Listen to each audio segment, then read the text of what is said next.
Hello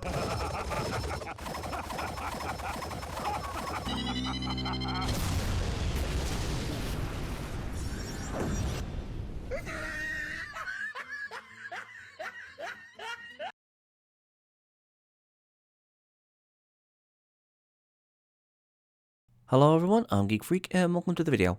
Today I want to talk about nature versus nurture and redemption. Now, some time ago I made a video called Goku Didn't Do Nothing Wrong, Goku Gave Moro a Zensu Bean, and in that video I go on to explain why it was okay for Goku to give Moro a Zensu Bean and how Goku was in control of the situation, stuff like that. But there was a section in that video where I talked about characters who went from bad guys to good guys, like for example Piccolo, Vegeta, Android 18 and 17, Majin Buu. If you guys want to go and check out that video, please do. Now, the reason why I'm bringing this up is because of two things. One, I saw a video by Saiyan Scholar and he talks about how stupid it was for Goku just to inherit Bardock or Goku's mom's kindness. And that's where Goku got his good nature from his father. And that's what chapter 77 of Dragon Ball Super talks about. Well, sort of. Now, here's the thing. In Dragon Ball Z Bardock was a bastard. He loved doing his job of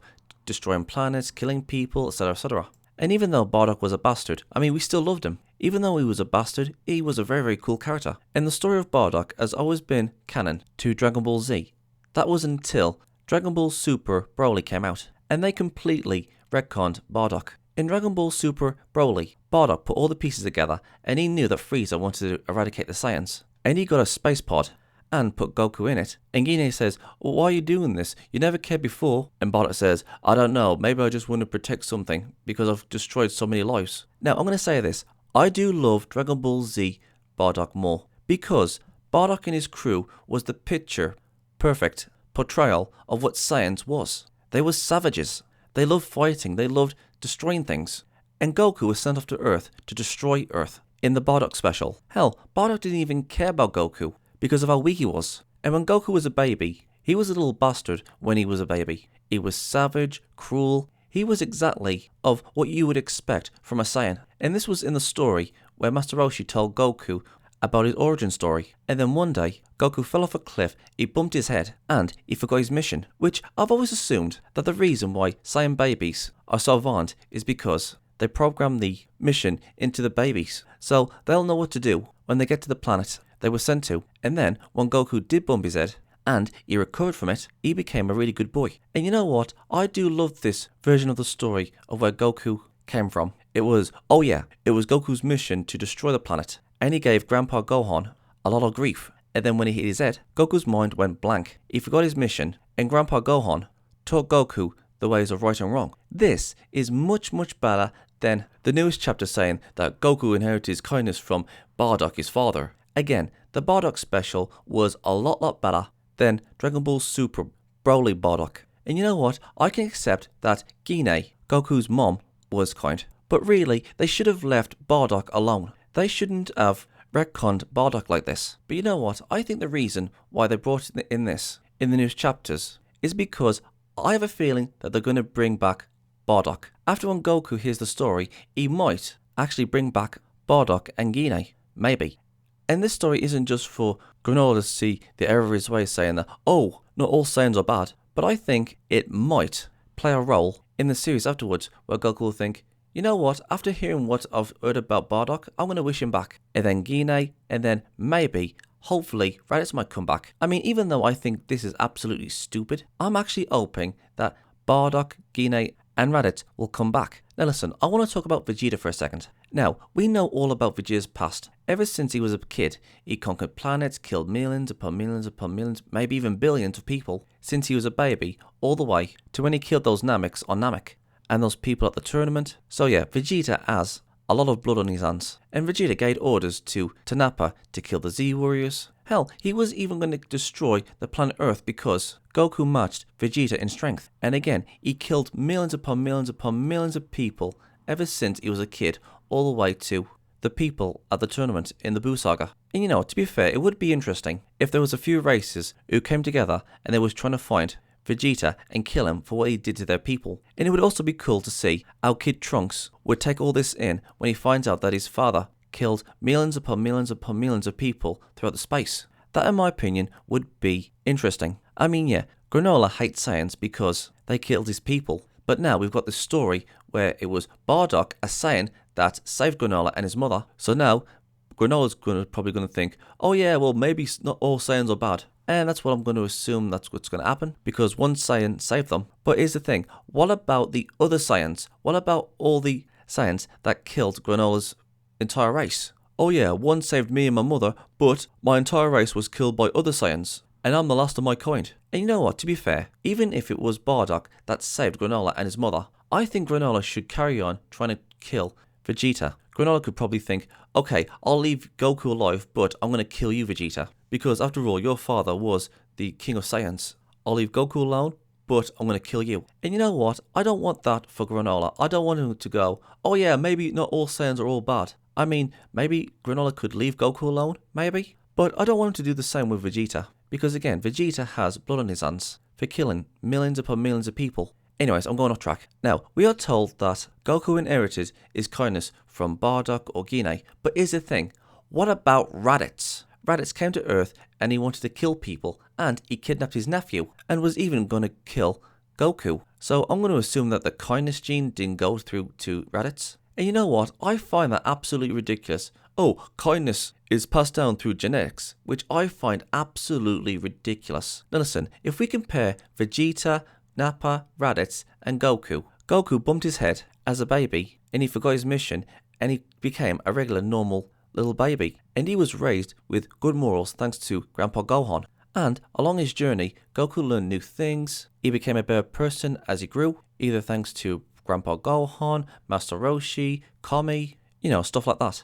So it was a mix of Goku bumping his head and the good morals he got from the people around him. But look at Nappa, Radditz and Vegeta. Nappa, Radditz and Vegeta are the product of their surroundings. Fighting, destroying is all Nappa and Vegeta and Radditz have known. They didn't know anything about compassion, love, sympathy and empathy. In fact, they love destroying planets and killing people. Vegeta, Nappa and Radditz all have this same mindset. It's all they've known their whole lives. And Goku could have been exactly like Vegeta, Radditz and Nappa if it wasn't for that bump on his head and the good morals they learned along the way in his life. But let's have a look at Vegeta for a second. Now again, I've talked about Vegeta's past life, how he killed millions of people and destroyed planets, etc., alongside Radditz and Nappa. But over time, throughout the series, Vegeta went from a stone cold killer to a family man to a Z-Warrior. I mean, the Z-Warriors went from hating Vegeta to caring about Vegeta, from Krillin wanting to kill Vegeta in the Vegeta saga to Krillin in the Buu saga when Vegeta blew himself up, where Krillin says, Vegeta, no! And there was Piccolo, who hated Vegeta and wanted to fight him, to all the way to the Buu saga, when Vegeta blew himself up, and Piccolo went to go and see what happened to Buu. Piccolo called Vegeta his friend. Everybody went from hating Vegeta to actually caring about Vegeta. If you've seen Dragon Ball Z, you know what I'm talking about. Again, Vegeta went from a stone cold killer to a good guy. And this leads me on to something that I think the majority of the fans would agree with me. If Vegeta can change in the long run, then why not Nappa and Radditz? Again, Vegeta, Nappa and Radditz all have the same mindset, and Vegeta changed in the long run. So why can't Radditz and Nappa change for the better? I mean, here's the thing, loads of people didn't want Radditz to die, and loads of people wanted Radditz to come back, but instead they brought back Frieza. I mean, here's the thing, you've got Radditz, the brother of Goku, the main character's flesh and blood, his own brother. And he was in this series for about 4 episodes, and then boom, he's dead. Now, we are told that, oh, Bardock had some kindness in him, and Guinea had some kindness in her, but, I mean, where was the kindness in Radditz? But the point being, if Vegeta can change, then Radditz can change as well. I mean, here's the thing, I can understand the old nature versus nurture thing, that certain animals have this instinct to know exactly what it is. Like, the Saiyans love to fight. They jump at the chance for a good fight. But the thing is, Goku also loves to fight, and Vegeta likes to fight. But you don't see them going around trying to kill people. When Goku was a baby, to when he was a little boy, he learned good manners. He learned to behave himself thanks to Gohan. And Vegeta learned in his later life to appreciate and love the people around him. So I don't see why Radditz and Nappa can do the same. And you know what? I really do wish they would have came back. I mean, yeah, Goku doesn't care about Radditz. But if Goku was to wish back Bardock and Gine wished that she could see Raditz again, Goku might wish him back as well. Maybe. And Goku could say, okay Raditz, listen, I brought you back, and if you try anything, I will kill you. I mean, come on, we have had loads of villains that was evil that became the good guy, like Tien Shinhan, Piccolo, Vegeta, the androids, the Cell Juniors in the manga, Beerus. You could also make the same case for Frieza, but he's kind of sort of like comic relief now. I mean, who knows? Maybe he might be the Orochimaru of the Dragon Ball universe. Actually, you know what? You know what would be funny? Or good for good drama? Let's just say, for example, that Goku did wish back Bardock, and he got to know who Bardock was, and Bardock says, okay, so where's your mother? And Goku and Bardock would go back and forth saying that Gine was a sweet woman, you would have loved her, etc, etc. So Goku wishes her back, and then she gets wished back, and then she sees Goku, and she's happy to see him, etc, etc. And then, when the topic of Radditz comes up, one or two things will happen. One, she understood that Radditz wasn't all that good, and she understood that Radditz should stay dead. Or number two, my personal favourite, Gine finds out that Piccolo and Goku killed Radditz. And even though Radditz did try to kill Goku, Gine still loved Radditz, and she wished she could have Radditz back. And a few people might actually object to this. You know, someone like Gohan, Piccolo, Krillin, Goku maybe? And Goku tries to explain that it was Radditz who tried to kill him and take over the Earth. And then Gine says, well, it was a Saiyan's job to take over planets. All races and all aliens have done this to each other. And Gine makes a fair argument about this. Humans on Earth have been trying to conquer each other, kill each other, etc, etc. I mean, it wasn't just the Saiyans, but humans too, and the Frieza Force, and other aliens. And she also finds out that Vegeta is still alive, and she can see that Vegeta has changed for the better. And Gine says, if Vegeta can change, then Raditz can change too.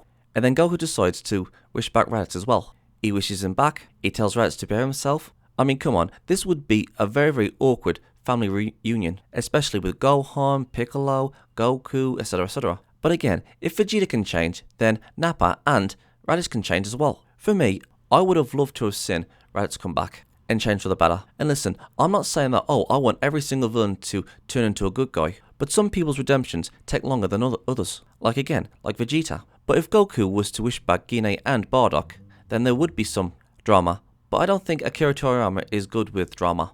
But it would certainly be interesting. Now listen, here's the thing. I'm not going to be one of those people who's going to say that, oh, every single villain should have a chance to redeem themselves. And I know for a fact that not all Dragon Ball villains are going to, be able to, redeem themselves. Like, for example, Kid Buu. Kid Buu is evil incarnate. He just wants to destroy things. He can't be reasoned with. And when it came to something like Cell, even though Cell could be reasoned with, Cell still wanted to kill Goku and destroy the world, and maybe the universe, because that's what Cell was made for. But on the other hand, if we have a look at the Cell Juniors, they don't have the same mindset as Cell. They're mostly on 17's Island looking after the animals. They're not evil like Cell, and it has been said that Android 17 did tame them. And let's have a look at Frieza for a second. Even though he's cruel and ruthless and he'll kill anybody, it has been shown that Frieza has changed a little bit after the turn of power. I mean, for all we know, Frieza might actually change in the long run, just like what Vegeta did, and that's a maybe. I mean, in Dragon Ball Z, Frieza wanted to have immortality, but he doesn't want that anymore. And Frieza's more reasonable now. Now, I don't know what they're going to do with Frieza in the future, but we can all assume that Frieza might actually become more of a good guy, or just neutral. Again, I don't know what they're going to do with Frieza, but you know what? It's a long shot. Who knows what they're going to do with Frieza? I mean, come on. If Frieza can change a bit, and maybe in the long run, then who's to say that Raditz and Nappa can change their ways? I would definitely love to see Raditz come back. If Piccolo can change, and Vegeta can change, and Frieza can somewhat change, then why not Raditz? Why not Nappa? I mean, come on, Goku is extremely powerful at this point. You could wish Raditz back and say, okay, listen, I'm much more powerful than you, and if you try anything, I will destroy you. I definitely wish that Raditz would come back. So, what do you guys think? Am I right? Am I wrong? Do you want to see Raditz and Nappa come back? Do you want to see Gine and Bardock come back? Do you guys think that Goku will wish back Bardock and Gine? Please let me know in the comment section below, and let's get a discussion going. I'm Geek Freak. Peace out. Thank you guys for watching, and if there's a series you want me to check out and review and give my thoughts on it, or if there's a top 10 list you want me to do, or any reactions, or responses, or rants on anything geeky, just leave links and comments in the comment sections below, and I'll get to them as soon as I can. Don't forget to like, subscribe, put the bell on, share this video, and leave a comment in the comment sections below. And as for my social medias, I'm literally freaking everywhere! I'm on most video platforms, social medias, forums and support sites, it's best to pause the video and see where I am. Literally all this is down in the description box below. So if you want to go and check those out, please do. I'm Geek Freak. Peace out.